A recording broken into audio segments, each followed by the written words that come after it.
제가 여러분 아시는 것처럼 올해 들어와서 이렇게 그 사고로 병원에 입원해 있었습니다. 입원해 있다 보니까 이 목사가 교회도 못 가고 이러다 보니까 여러 가지 참 걱정이 많이 되고 어, 제 삶에서 또 어떤 위기가 아니었나 이런 생각도 좀 듭니다. 어쨌든 뭐 좀 두려운 생각도 들고 걱정도 되고 이게 이제 이래 가지고 교회가 되겠나 이런 생각도 좀 들고 여러 가지 말 그대로 근심도 되고 두려움도 되고 이런 어떤 마음들이 있어서 이 교회의 걱정도 그렇고 제 개인적으로 내가 이러다가 언제 그럴 수 있을까? 잘못하면 5개월, 6개월 못 걷는다고 그러는데 이거 지금 내가 이게 지금 못 걷는 게 아닌가. 그리고 5개월 있다가 걸으면 그때 돼가지고 교회 가면 뭐 어떻게 할까. 하여튼 뭐 여러 가지 그런 고민들이 있었는데 여러분 다행히 한 달도 안 돼가지고 걷기 시작해서 교회에 이렇게 돌아올 수가 있었습니다. 어쨌든 여러 가지 걱정 가운데 있는데 어, 그 병원에서 사실 정신은 멀쩡하고 좀 몸은 좀 불편해서 그렇지 정신은 멀쩡하니까 병원에서 침대에 누워 있는 것도 이제 이게 뭐라고 고역인 거예요. 그래서 휠체어를 하나 이렇게 렌트를 해주더라고요. 그 렌트를 해가지고 휠체어를 타고 그냥 온 병원을 다 돌아다니는 거예요. 그 병원이 다행히 좀 큰 병원이라서 이렇게 온 병원을 다 다니면서 이렇게 다닙니다.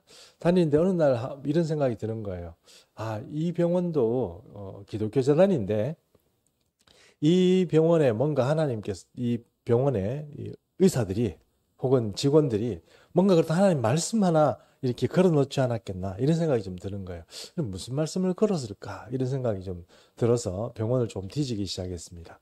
아니나 다를까 입구 쪽에 이렇게 보니까 유리에다가 이렇게 뭔가 이렇게 적어 놨는데요. 그 말씀을 먼저 한번 같이 보도록 하겠습니다. 빌립보서 4장 6절 7절 말씀인데요. 빌립보서 4장 6절 7절입니다. 제가 6절 읽을 테니까 여러분 7절 읽어주시기 바랍니다. 아무것도 염려하지 말고 다만 모든 일에 기도와 간구로 너희 구할 것을 감사함으로 하나님께 아뢰라. 그리하면 모든 지각에 뛰어난 하나님의 평강이 그리스도 예수 안에서 너희 마음과 생각을 지키시리라. 이 말씀이 아멘. 적혀 있는 거예요. 근데 여러분 우리 이 말씀 너무 잘 알잖아요. 너무 잘 아는데 이상하게 또 그때는 생각이 잘 안 났는데 이 말씀을 보자마자 그래. 하나님께서 주시는 그런 은혜 가운데서 내가 충분히 이길 수 있는데 이 너무 걱정하고 염려하고 뭐 이런 것만 하고 어쨌든 목회가 제 장사하는 게 아니거든요. 제 비즈니스 하는 게 아니라 목회는 여러분 작든 크든 하나님이 하시거든요. 그리고 어떤 사람들이 이렇게 생각할지 몰라요. 교회 목회 안 되고 조금 교회가 조그만한 개척교회 이렇게 하는 거 보면 여기 이 교회는 하나님이 안 계시는갑다 이렇게 생각하는 분들이 계시거든요. 근데 여러분 그렇지 않다는 거. 하나님이 계신 거예요. 큰 교회는 그러면 하나님이 계시고 작은 교회는 하나님이 계시지 않느냐? 그런 게 아닙니다. 하나님이 계시거든요. 하나님께서 주관하시거든요. 그러니 저한테도 예전에도 말씀하신 것처럼 네가 좀 뭐 잘한다고 해서 교회가 잘 되고 네가 좀 못하면 교회가 안 되고 그런 거냐? 상관이 없다는 거예요. 하나님께서 하시는 대로 한다는 거예요. 그런 그 음성을 들을 때도 있었고 그러다 보니까 이 말씀이 참 은혜가 됐어요. 그때 이런 생각이 들었습니다. 하나님께서 우리에게 주시는 이 평강, 편안이라는 거, 이게 그냥 우리가 마음이 편하다, 아니면 안식을 얻었다, 좀 뭐 이렇게 걱정거리가 없네, 이런 게 아니라는 거예요. 그건 힘입니다. 그건 능력이에요. 하나님의 평강과 평안이 있는 그 사람 속에 있으면요, 그 사람을 누가 세상이 이겨내지를 못해요. 그래서 성경이 말한 것처럼 세상이 감당하지 못할 사람이 된다. 그 말의 의미는 그 속에 하나님 주시는 평강이 있으니까 무슨 어려운 일과 시험이 닥치더라도 흔들리지 않는 거예요. 그래서 오늘 이 평강이란 문제, 이것이 왜 우리에게 힘이 되느냐, 능력이 되느냐, 이런 문제들을 가지고 오늘 좀 우리가 한번 같이 말씀을 살펴보면서 은혜를 받고자 합니다. 일반적으로 평안이라는 것은 그저 소프트한 상태다 이렇게 말할 수 있습니다. 그러니까 뭐 하드하고 뭔가 러프한 뭐 이렇게 거칠은 그런 상태가 아니고 뭔가 평탄하게 길을 가는 것 같은 그런 느낌의 인생이다 이렇게 말할 수 있을 것 같습니다. 세상이 말하는 어떤 평강 평안, 그런 것들은 바로 좀 소프트한 상태의 어떤 뭔가 어려운 일이 없는 그런 어떤 일들이 진행되는 그런 시간들, 그렇다 이렇게 말할 수 있다는 것입니다. 근데 영적으로 볼 때 평안이라는 것은 매우 강력한 힘을 가진 그런 어떤 개념이다 이렇게 말할 수 있습니다. 평안이 그냥 조용하고 그냥 소프트하고 그냥 이렇게 아무 일이 없는 그런 게 아니고 뭔가 긍정적인 역할과 긍정적인 일을 해낼 수 있는 힘과 에너지를 가진 것이 바로 성경이 말하고 있는, 영적으로 말하고 있는 어떤 평강이다 이렇게 말할 수 있습니다. 만약에 우리가 너무 어려운 일을 많이 당하고 지금 정신이 없을 정도로 힘들다. 혹은 내가 지금 고3이다. 그래서 공부를 열심히 해야 된다. 그러면 여러분 고3 정도 되면 어떻게 됩니까? 밥 먹을 때도 생각이 나고 밥 먹을 때 단어장 보고 막 읽고 막 이러잖아요. 요즘은 휴대폰 많이 보더라만 이제 단어 옛날에 제가 그럴 때 우리 밥 먹을 때도 단어장 보고 잠은 어떻게 합니까? 잠도 잘 못 자고 늘 걱정이 뭡니까? 예, 대학교 입시하는 그거 생각이죠. 고3이 그렇다고 그러면 여러분 그 마음에 평강이 있다 이렇게 말할 수 있습니까? 말할 수 없겠죠. 그리고 정말 지금 현실적으로 내가 굉장히 그 어려운 일들을 당하고 있고 맨날 어떤 정말 초를 다투는 그런 일들을 겪고 있다 그러면 그 사람이 평안하다 이렇게 말할 수는 없겠죠. 시간이 현실적으로 보면 그 사람이 그런데 빠져 있으니까요. 그런데 성경적으로 보면 그런 것들을 이겨낼 수 있는 힘이 우리에게 있다는 거. 고3이라도 평안하고 어떤 일이 있더라도 평안한 것, 그것이 성경이 말하는 평안이다 하는 것입니다. 세상이 주는 어떤 평안으로 생각하면 그런 것들은 결코 평안한 일이 없다 이렇게 생각할 수 있지만 성경이 말하고 있는 평안은 그렇지 않다 하는 것입니다. 일반적으로 볼 때 젊은 시절에 많은 사람들이 열심히 일합니다. 왜 열심히 일하는지 아세요? 지금 내가 고생하더라도 내가 이렇게 지위를 확보하고 혹은 내가 이렇게 만약에 돈을 조금 이렇게 모으고 나면 나중에 내 삶은 편하겠지 이런 생각을 하는 거예요. 그래서 내가 중년이 되고 그 이상이 지나고 나면 뭔가 여유도 있고 그렇게 평안하게 지내겠지 이렇게 생각합니다. 그게 틀린 말은 아닌데 그 세상적으로 생각하는 평안이 바로 그런 거라고. 내가 지금 수고하고 애쓰고 막 힘들어서 내가 이 평안이란 거 그런 것들을 내가 쟁취해야지 이런 생각을 하고 사람들이 산다 하는 거예요. 그래서 젊을 때 좀 고생은 샀어도 한다는 말처럼 그런 것들을 그렇게 어려워하지 않고 삽니다. 왜냐하면 나중에 잘 살고 편안하기 위해서, 안정적인 삶을 얻기 위해서 그렇게 산다는 것입니다. 이것이 세상이 생각하는 편안함, 또 안전, 또 안정, 이런 것이다. 이렇게 말할 수 있다는 것입니다. 오늘 우리 본문의 말씀은 그런 어떤 개념이 좀 세상이 주는 것과 다르다 하는 것을 우리에게 말하고 있는데요. 오늘 본문을 하나씩 좀 살펴보도록 하겠습니다. 요한복음 14장 27절인데요. 오늘 읽었는데 우리 권사님 좀 읽으십시오. 평안을 너희에게 끼치노니 곧 나의 평안을 너희에게 주노라. 내가 너희에게 주는 것은 세상이 주는 것과 같지 아니하리라. 너희는 마음에 근심하지도 말고 두려워하지도 말라. 네, 여기서 세상이 주는 평안을 다시 한번 생각해 보면 세상이 주는 평안은 어떻습니까? 우리가 세상적으로 말하면 그냥 꽃길을 걷는다 하는 느낌이 있잖아요. 꽃길을 걷는 것 같은. 그것이 바로 이 세상이 주는 평안함이다. 이렇게 말할 수 있다 하는 것입니다. 근데 세상의 평안은 어떤 면에서 보면 내가 쟁취한다기보다는 사실은 세상이 내게 주는 겁니다. 이런 표현을 어떨지 모르겠습니다. 내가 살아가는데 나는 이상하게 재수가 없는 사람이 있어요. 인생을 사는데 다른 친구들하고 달리 다른 사람들은 뭘 이렇게 하면 잘 되는데 나는 안 되는 사람이 있어요. 이런 사람들은 어떻게 해요? 인생에 평안이 없겠죠. 왜냐하면 계속 지속적으로 내 삶에 어려움들이 가중되고 안 될 일들이 가중되는데 내 마음이 편하다 이렇게 말하는 건 좀 정신병이겠죠. 어려운 일이 안 되겠습니까? 그러면 여러분은 어떻습니까? 여러분의 삶은 제가 미리 말씀드린 것처럼 그렇게 인생 살아가면서 맨날 재수가 좋습니까? 뭘 하면 잘 됩니까? 하다못해 뭘 추천 같은 거 이렇게 써내고 나면 맨날 뭐 연락 옵니까? 라디오 방송국에서 당첨되셨습니까? 이런 얘기 옵니까? 저는 라디오 당첨금 한 번도 받아본 적도 없고, 로또도 옛날에 저 로또는 안 해봤습니다. 옛날에 이렇게 주택은행에서, 주택은행 지금 없어진 은행입니다만, 이렇게 뭐 주택복권 이런 거 내고 이랬거든요. 그거요, 10,000원짜리 한번 당첨본 적이 있습니다. 그 이상은 안 됩니다. 그렇게 생각해 보면 별로 저도 그렇게 재수 좋은 인생을 산 것 같지는 않아요. 근데 여러분, 그리고 가만히 생각해 보면 정말 분투라고 할까요? 너무 이렇게 힘들게 살았던 것 같아요. 젊은 날도 뭔가 열심히 막 살았던 거예요.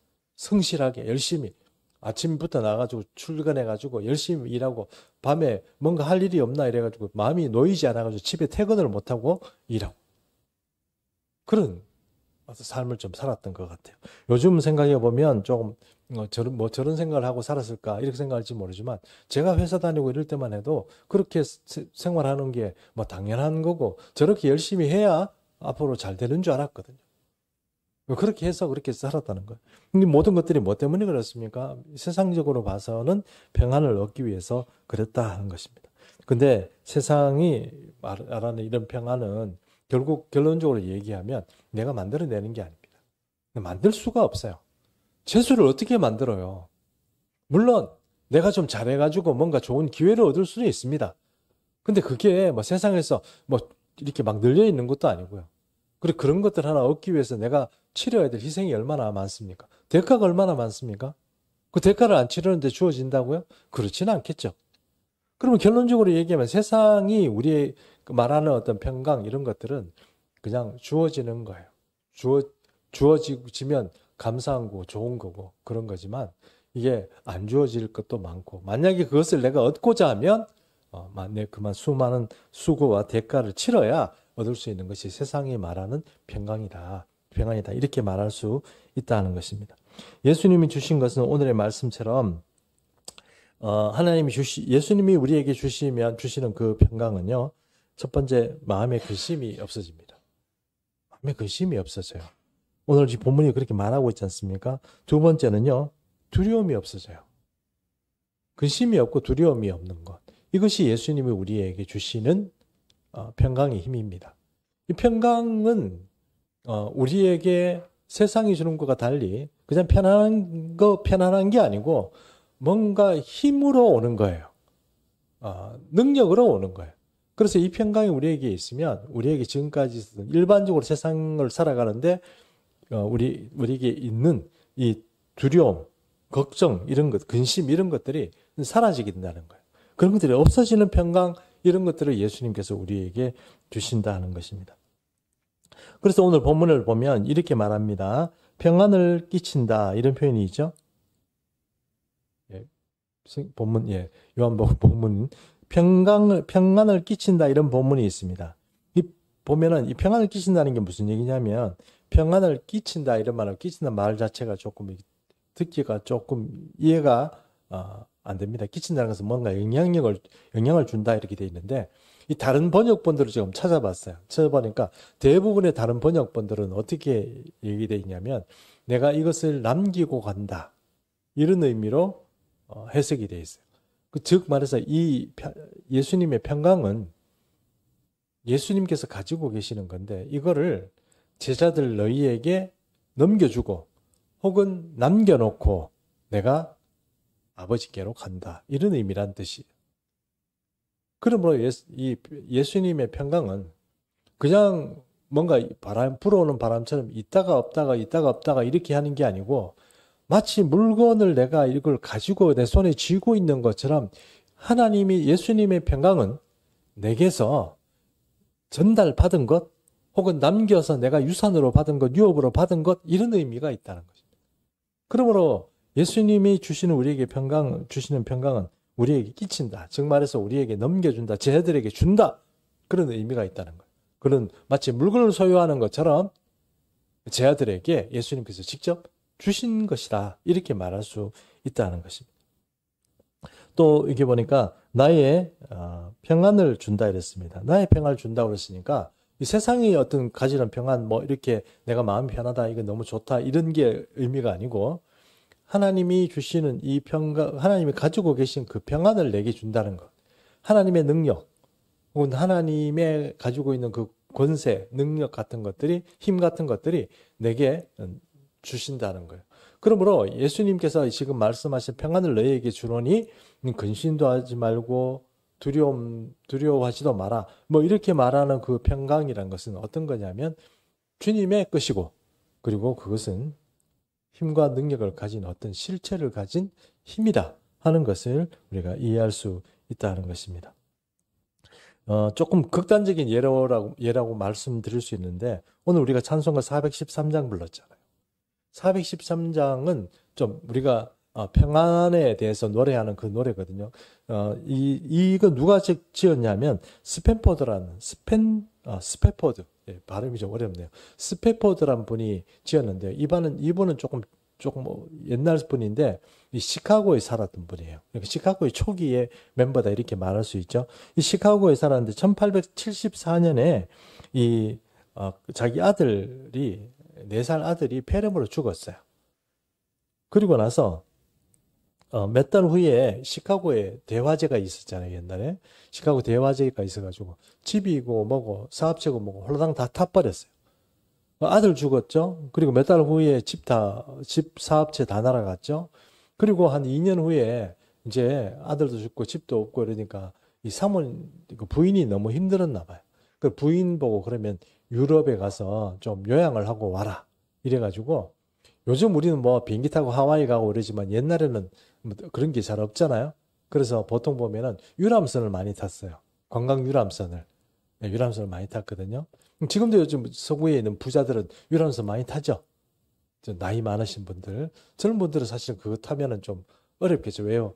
돈 벌어야 되고 그런데 그 유람선 타고 돌아다니려면 힘필이 안 되죠. 그러니까 뭐 여유 있는 분들이나 유람선 타지만 어쨌든 그때 이제 자기 부인과 딸이 넷이 있었는데 내 딸을 다 태워가지고 유럽으로 그 유람선을 태워서 이제 좀 요양하라고 보냈어요. 그런데요, 자기도 이제 같이 가려고 배 승선을 했는데 그때 시카고 대화제 이후에 그 교회들 때문에 교회 재건하는 문제 때문에 갑자기 연락이 와가지고 할 수 없이 자기만 내린 거예요. 근데 그 배가 영국 군함하고 충돌을 일으켜가지고 배가 가라앉았어요. 가라앉았는데 15분 만에 사람들이 몇 명이 죽었냐면 226명이 그냥 죽었습니다. 죽었는데 그 네 딸이 다 거기서 다 수장됐어요. 그리고 부인만 살았어요. 그 부인이 살아가지고 부인이 이제 유럽으로 건너가서 이제 있는 거예요.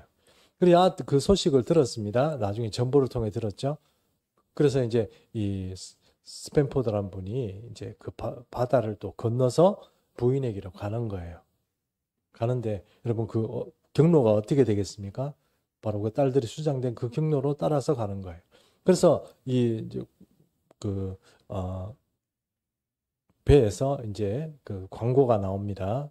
지금 지나고 있는 여기가 바로 얼마 전에 배가 사고가 나서 그곳입니다. 이래서 스펜포드가 그 자리에 나가서 딸들이 수장된 그 바다를 내려다봤습니다. 내려다봤는데 하나님에 대한 시가 하나 생각이 났어요. 그 시를 적었습니다. 그 시가 여러분 아시는 것처럼 413장의 가사입니다. 제가 한번 잠깐 그 가사를 한번 읽어봐 드릴게요. 내 평생에 가는 길 순탄하여 늘 잔잔한 강 같든지 큰 풍파로 무섭고 어렵든지 나의 영혼은 늘 편하다. 내 영혼 편안해. 내 영혼 평안해. 예, 이것이 바로 스펜포드가 413장을 가사를 지은 내용입니다. 좀 극단적이라고 할 수는 있겠죠. 그러나 하나님을 진심으로 신뢰하는 사람, 그런 사람들은 아무리 힘들고 어려운 일이 있더라도 하나님을 욕하고 대적하기에 앞서서 그 마음의 영혼에 평안함이 있고 또 자기만 아니고 자기 부인과 아들과 딸들까지 하나님께 온전히 드려지고 하나님께서 책임져 주신다는 것을 믿고 신뢰해야 하기 때문에 바로 이런 자세로 하나님을 찬양할 수 있었다 하는 것입니다. 그러므로 좀 극단적인 얘기긴 하지만 우리 삶에도 여러 가지 어려운 일들이 생기고 좀 마음이 평안이 깨진다고 이렇게 할 때 여러분 그때 우리가 하나님께 기도하고 주님께서 우리에게 주시는 이 평안을 세상에 깰 수가 없다는 것을 우리가 잘 명심하고 이겨낼 수 있는 그런 믿음을 모두 소유하시기를 바랍니다. 그래서 우리가 생각해 보면 성경적인 평안은 몇 가지 정리해 볼 수 있는데요. 첫 번째는 이 성경적인 평안은 영적 전쟁의 긍정적 결과다 이렇게 말할 수 있습니다.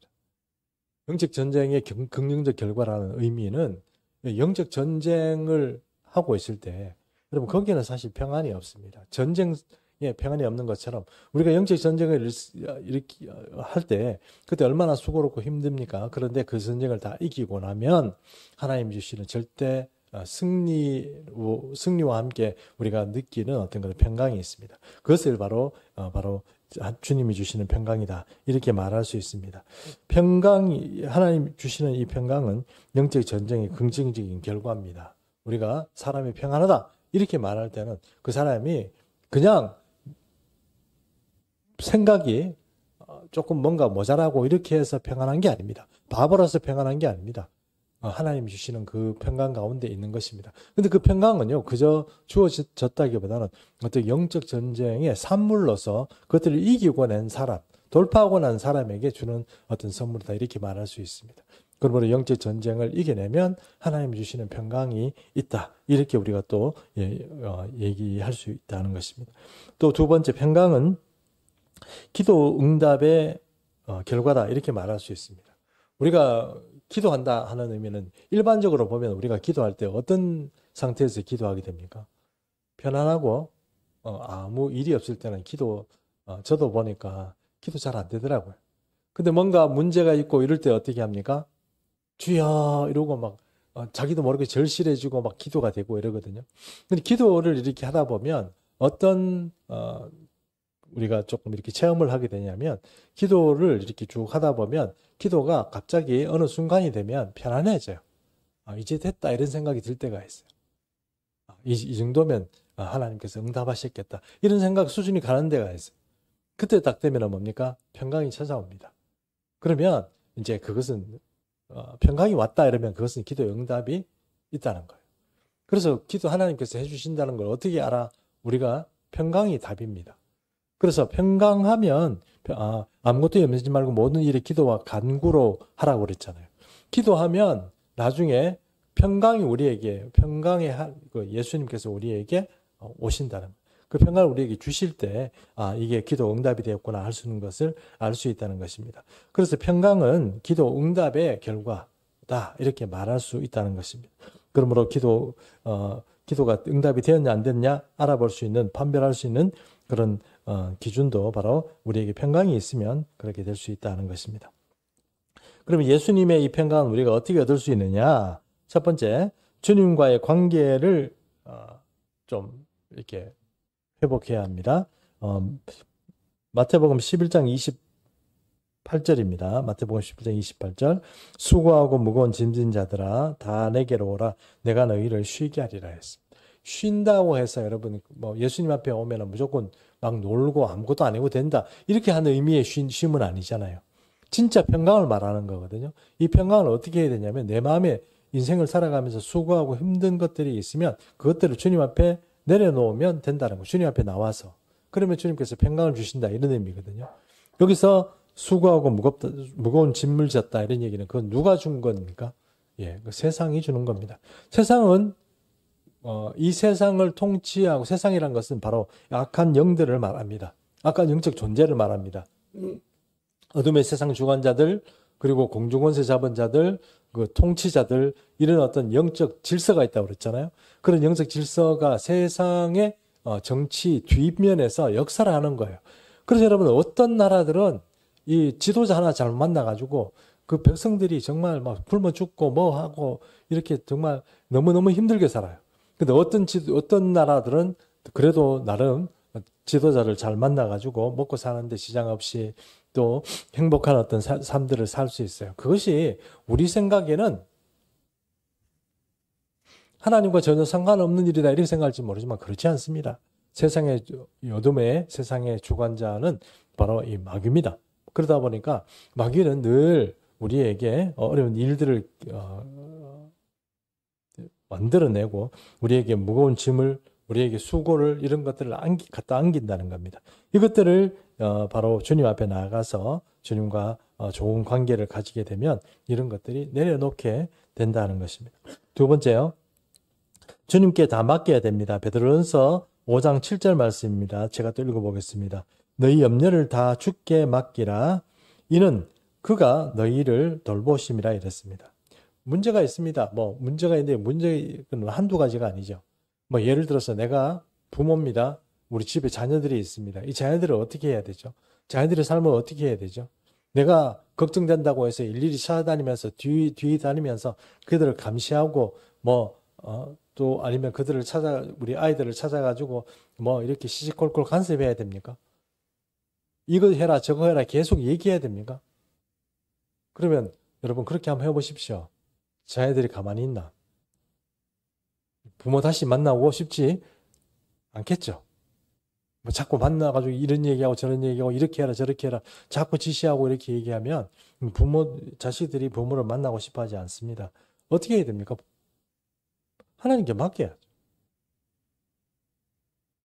그럼 잘못돼 간다 싶더라도 어떻게 해야 됩니까? 하나님께 맡겨야 돼. 그를 위해서 기도해야지. 입방아를 10번 찍지 말고 하나님한테 한번 기도하는 게 맞습니다. 아무 효력이 없어요. 제가 해보니까.